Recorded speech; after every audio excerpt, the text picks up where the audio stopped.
Hi Jackie, welcome to today's interview. I really want to thank you firstly for taking the time and making the effort to come down.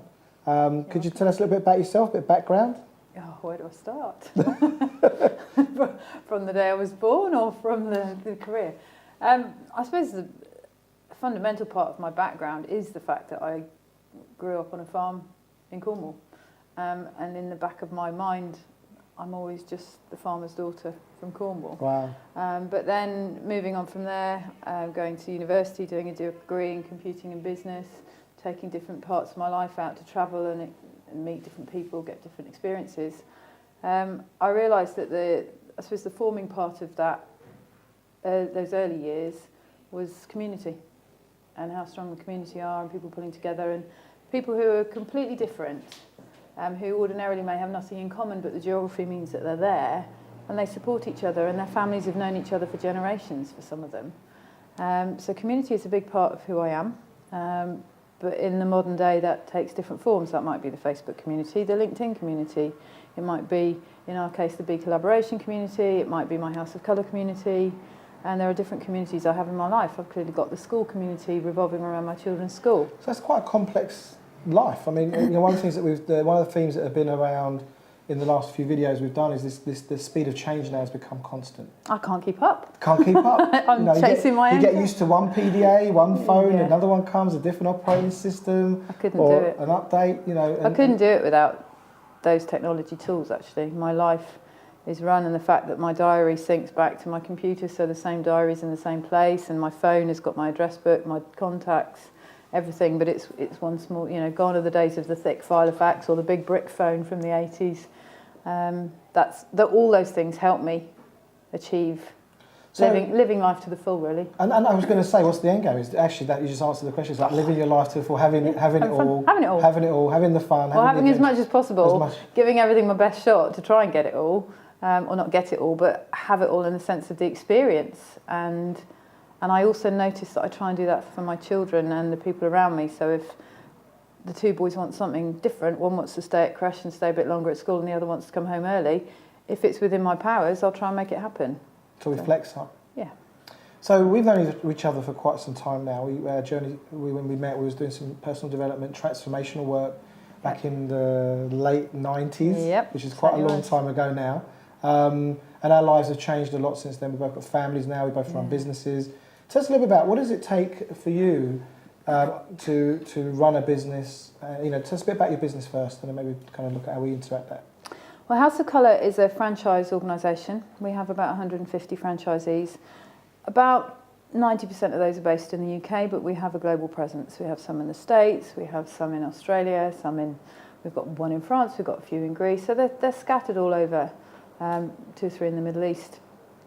But I came into this business as a consequence of understanding who I am, and that I want to be able to express that through the work that I do. So I don't want to be just doing a job for money. I want to be able to feel that I'm playing and earning money at the same time, if you like. Lately I've been describing it as I want to do business over coffee and lunch, because I just love meeting people, love talking to people, love creating ideas, love connecting people, moving from one possibility to another, and then it turns into, it actually manifests into something real. And for me, with House of Colour, when I started in this business, I was a consultant, and it was a very practical way to give that to people, because when you look at how we look and how that's connected to how we feel, and then how we feel is connected to how we perform in life, we get the results in all our areas. We get confidence to be ourselves, confidence in forming new relationships, confidence in performing at work, confidence in getting job promotions, securing sales, anything. So the benefits are ongoingly and kind of hit every area of your life when you start to work on your life. Absolutely. And if it happens to be colour and image, or it could be communication style, it could be how you manage your productivity it's like time. You do it through coaching. I incorporate coaching. My personal style of delivering the material incorporates coaching. But coaching, when I looked into it, wasn't quite tangible enough for me. I wanted to give people something really tangible that they could take and use and implement and embed as an unconscious competence in their life. So it's not about focusing a lot of time and energy on how you look. It's about focusing that time and energy in the learning period so that eventually it's just automatic. So it's a bit like when you first start to drive. It's all a bit weird and awkward. And do I look, mirror, indicate, or do I indicate, look, you know? And then suddenly, once you become unconsciously competent, you just do it. It's part of your everyday operating. Absolutely. And then now that I'm one of the co-owner directors of House of Colour, for me, the leverage is that I can now do that for our consultants. So the consultants can provide that to their clients. But our consultants are self-employed franchisees, as subcontracting consultants within another franchise area. Whatever the format of their business, it's about them being able to self-express themselves and them being able to pass that on to their clients. So it's almost like it doesn't really matter what you do in business, it's actually who you're being. Yes. And your commitment to, impact other people's lives. And again, that's been a theme that's been coming out of the videos that people have been sharing. What's important to them is actually make a difference, contribute, see their work in the lives of others. Kind of adds value to your life as well. It's like an ongoing bonus in your life. I get a kick out of helping people do better for themselves. And when I left university, my computing degree took me into a computing career. And I suppose because of my background in community and people and the way I've been brought up, I ended up in training, customer service, help desk, projects. I describe myself as the interpreter between the business and the technical team. But when I look back at it with the hindsight of now, I used to teach people how to make the most of their boxes, and now I teach people how to make the most of their boxes. And actually, if you take that into business, I want to teach people how to make the most of their business box, whatever that might be. So it's like identifying those limits and expanding that and getting people to see there's more available here. Because quite often people say, we talk about how much opportunity there is now, and then we're going to come on to the future. Is how much opportunity and how it's leveraging up and how quickly it's coming at us. That actually you can imagine a lot of people feel a bit maybe paralysed or a bit kind of in the headlights. A bit like, where do I start? Where do I go? What would you say to someone that's there's a danger with our life because everything's possible. It's a bit like that celebrity status. We're reaching for something that's always just out of reach, and so there's a danger of always wanting to live for tomorrow. You have to plan for tomorrow, you have to aim for tomorrow, but you have to live for today. So for me, it's about making the most of the resources that you've got. You might want this flashy car, you might want a nice house, you might want 2 houses, you might want a different kind of job, you might want a relationship that you don't have, or a different slant on the one you've got. But actually, the only place you can start is with what you've got.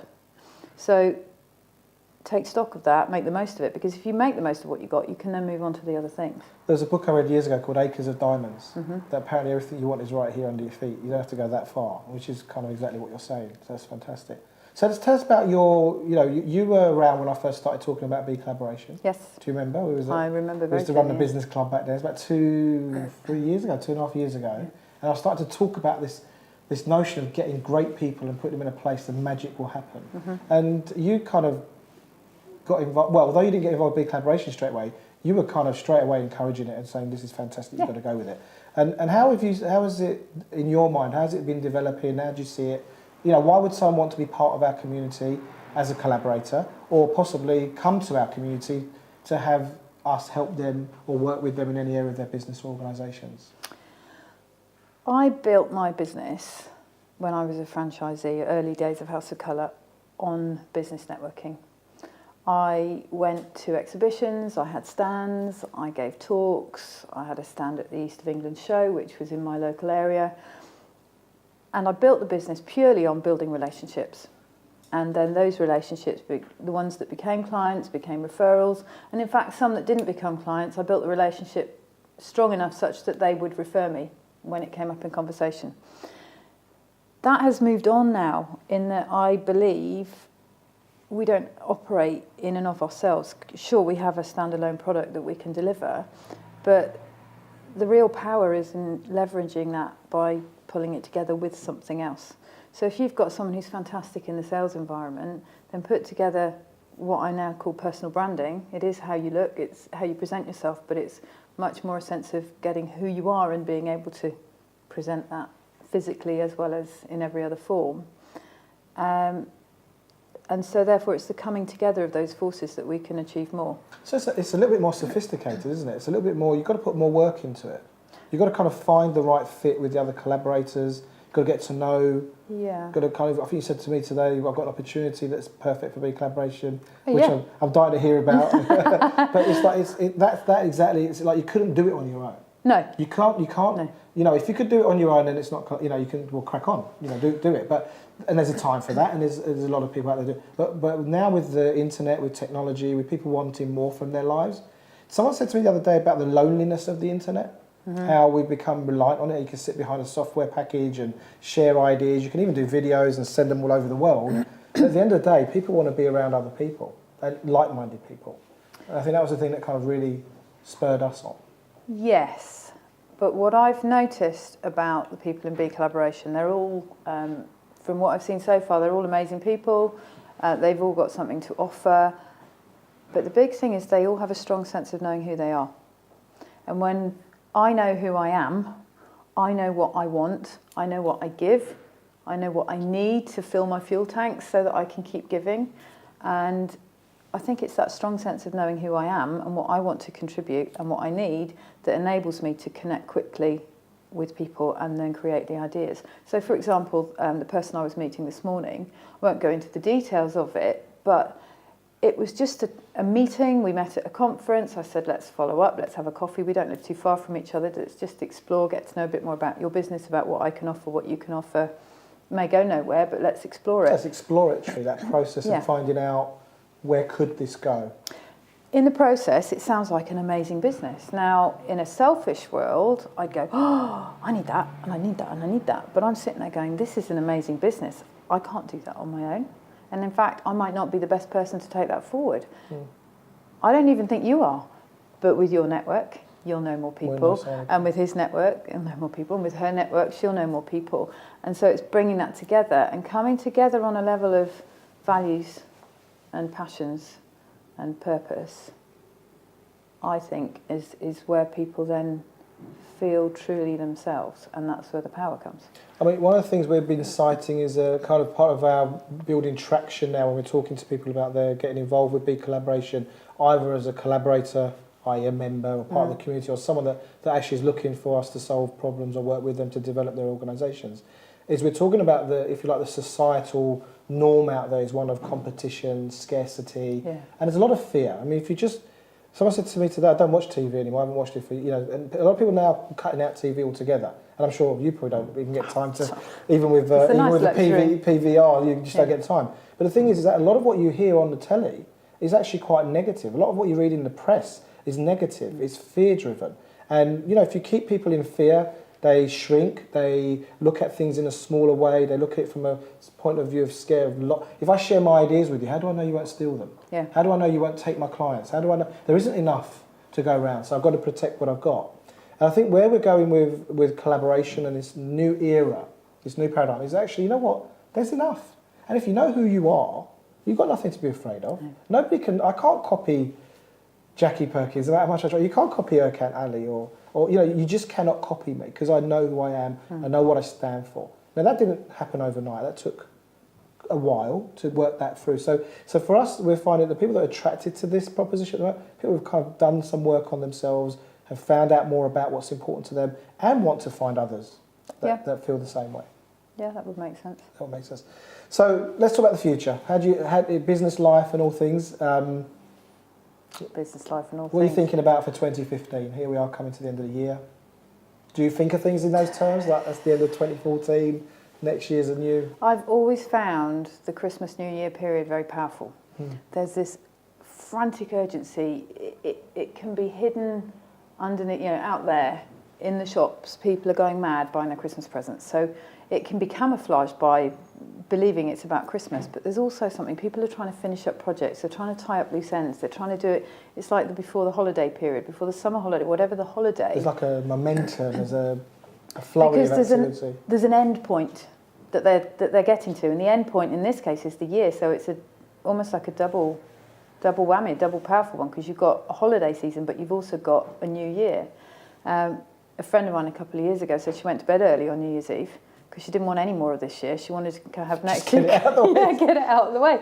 And I thought, that's at some level, it's a demarcation. It's a lot. It's a demarcation. Why would you wait any longer in this year and hold on to the past when you can go to bed and feel like next year comes quicker? But that kind of goes counter-culture or counterintuitive in the way of like when I coach people, because one of the things I say is now's the time. The cut-off point is when you make that choice to change, transform an area. But for 2015, what do people watching this video need to be thinking about, or where do they need to have their attention in the year coming up? I think it's on doing what feels right. I believe if people follow their passions and use their skill set in a positive way for the greater good, it sounds all very evangelical, but actually if they do all of that and find a way to earn their money that is in line with who they are and their values. So part of that is the navel gazing, if you like, looking at who you are, what's important to you, keeping a focus on that, because as soon as we start compromising our own values, then we're sabotaging our true self, and then we turn into the negative person. It's like two sides of the same coin. Every character has got a positive side and a negative side, and at any point we have a choice whether we want to display and express the positive or display and express the negative.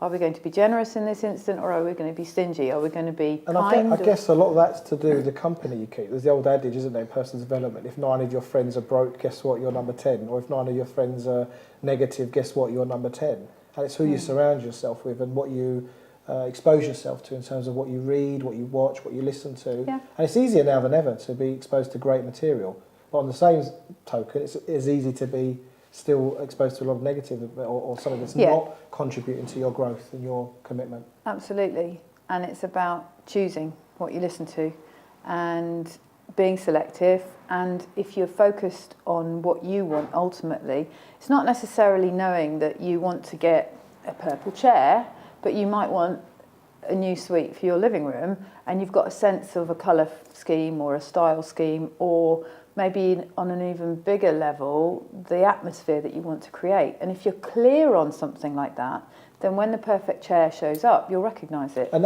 so if we were using that metaphor into your business, it could be when you're hiring people to work with you, or the kind of clients you want to work with, or how you want to deliver your value proposition, how it embeds that. How does your value proposition embed itself in other people's businesses, organisations, or their lives? Whether it's personal branding, whether it's helping them develop their business, whatever it is, cutting their hair, tuning the car. It's all part of actually what do you want to be known for, and why is that important for you, for others? Absolutely. And from a personal branding perspective, I've had some very, very interesting and sometimes very funny conversations with clients.